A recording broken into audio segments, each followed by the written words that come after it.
बिस्मिल्लाहिर्रहमानिर्रहीम। अस्सलाम वालेकुम नादरीन, आप यूट्यूब चैनल देख रहे हैं। मैं इमरान खान हूँ। ख़बरें आपके साथ मैं शेयर कर देता हूँ। पहले छोटी छोटी खबरें हैं वो आपके साथ शेयर करूँ, फिर मुझे आपको एक बहुत इंपॉर्टेंट चीज़ बतानी है।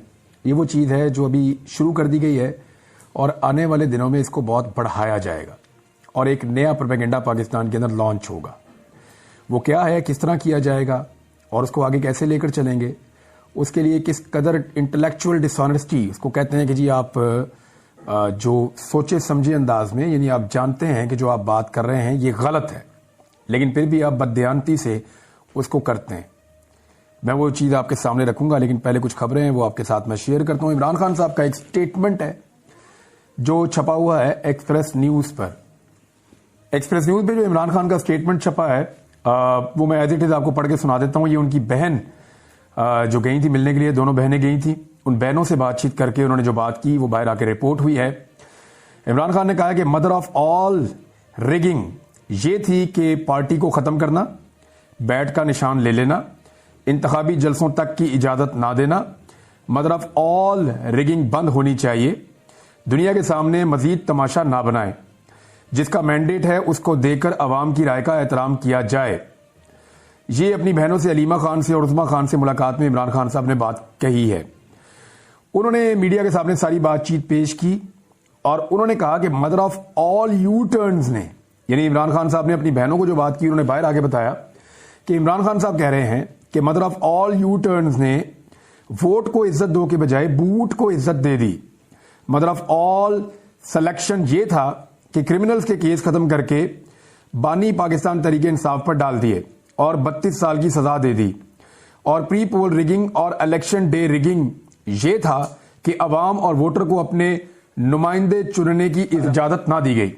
अब ये वो चीजें हैं जो इमरान खान साहब ने बोली, कुछ और बातें भी हैं वो कर रहे हैं, तो वो रेपिटेशन है।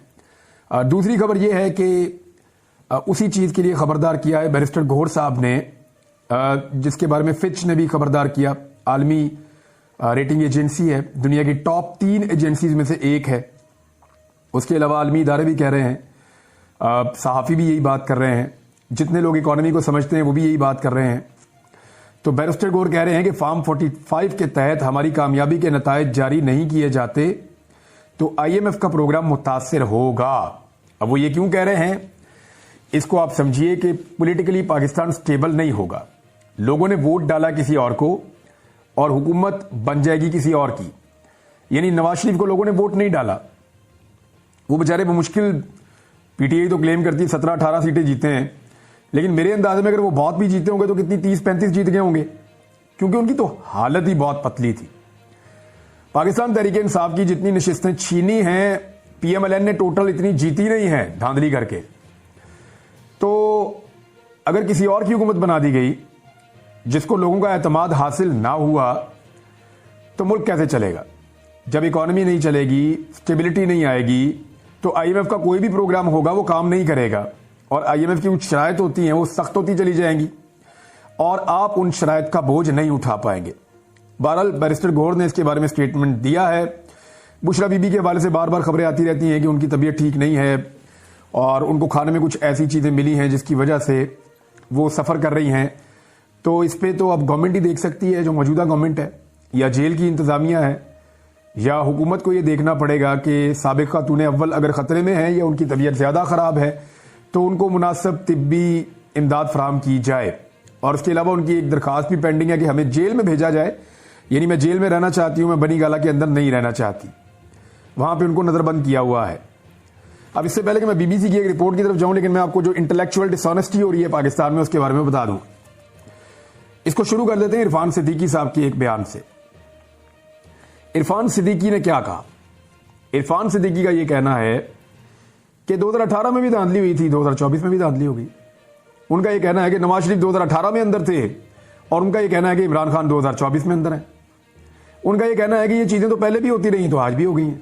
तो ये छोटा मोटा चलता रहता है, यानी वो इस किस्म के जुमले बोल रहे हैं, यानी वो सेब को ऑरेंज के साथ कंपेयर कर रहे हैं।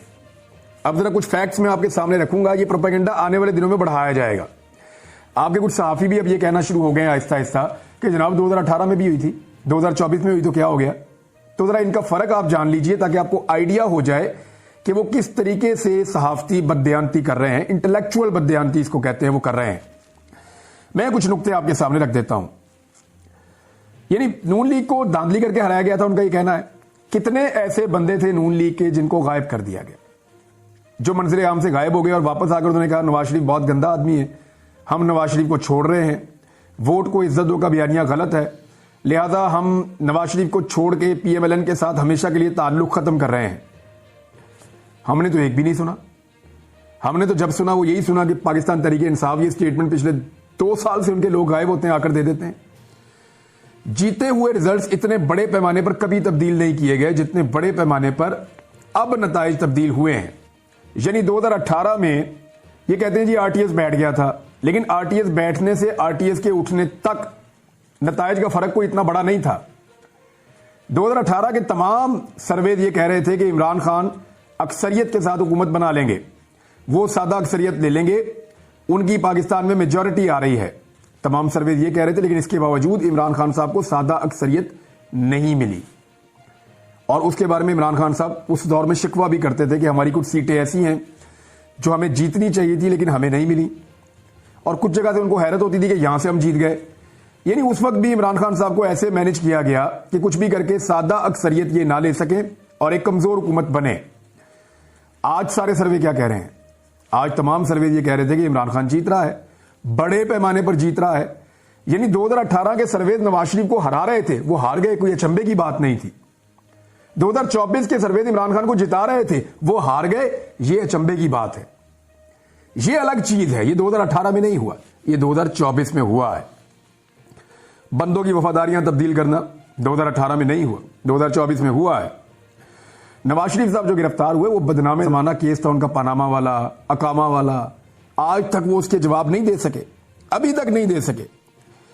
यानी हालात ये हैं कि अभी भी जब वो इन मुकदमात से निकले तो टेक्निकल ग्राउंड्स के ऊपर निकले हैं। आज भी हमें नहीं पता कि एवन फील्ड के अपार्टमेंट्स कैसे बने थे और मियां साहब के बाद ये प्रॉपर्टीज कैसे आई थी, वो आज तक जवाब दे ही नहीं सके। और जो जवाब उन्होंने दिए थे, जाली दस्तावेजात, वो अदालत में पकड़ी गई थी। कागजात नामजदगी नवाज शरीफ के कितने बंदों से छीने गए थे, कोई याद है आपको? एक भी। पाकिस्तान तहरीक इंसाफ से छीने गए हैं। कागजात नामजदगी नवाज शरीफ के कितने बंदों के मुस्तरद हुए थे, याद है आपको? पीटीआई के तारीखी नौयत के सबसे ज्यादा मुस्तरद हुए हैं।